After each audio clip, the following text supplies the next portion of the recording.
Golovkin, once upon a time, you said you never put Barker, I believe, in the ring with Golovkin. Yeah. But James DeGale earlier this evening was back there with me, and he said he wouldn't mind fighting Golovkin. Yeah. I told him, you know, was it worth the risk? And he says he wants to be great. That's why he would challenge Golovkin. As a promoter, is that something that you would do? Yeah, you know, I think there's this perception that the promoters always call the shots in terms of who people fight, but it's a team decision. You know, we take the opportunities to the fighters and their managers and their trainers, and ultimately they'll be the one calling the shots in terms of who it's got to be. I think the 168 pounders probably look at Golovkin and think they have the advantage over the 160s v Golovkin, if that makes sense, you know. He's not a huge middleweight, but you know, checking his weights on fight day recently, it looks to me that actually he might be getting bigger.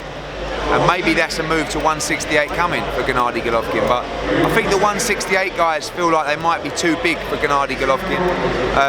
But you know, I think you get to a stage in your career where you have to have that crazy fight because you've done everything else. And if James DeGale defends his world title a couple of times, unifies, those kind of fights are naturally next because you want to test yourself at every junction. So, you know, Golovkin, you know, he's a dangerous guy. But so precedence to you is for him to do the unification? I think so, yeah. I think any world champion's goal should be to try and unify the division. Maybe I'm a little bit old-fashioned, but I remember seeing everybody with all the belts, and that's what I feel fighters should want. You know, they should try and get all the belts.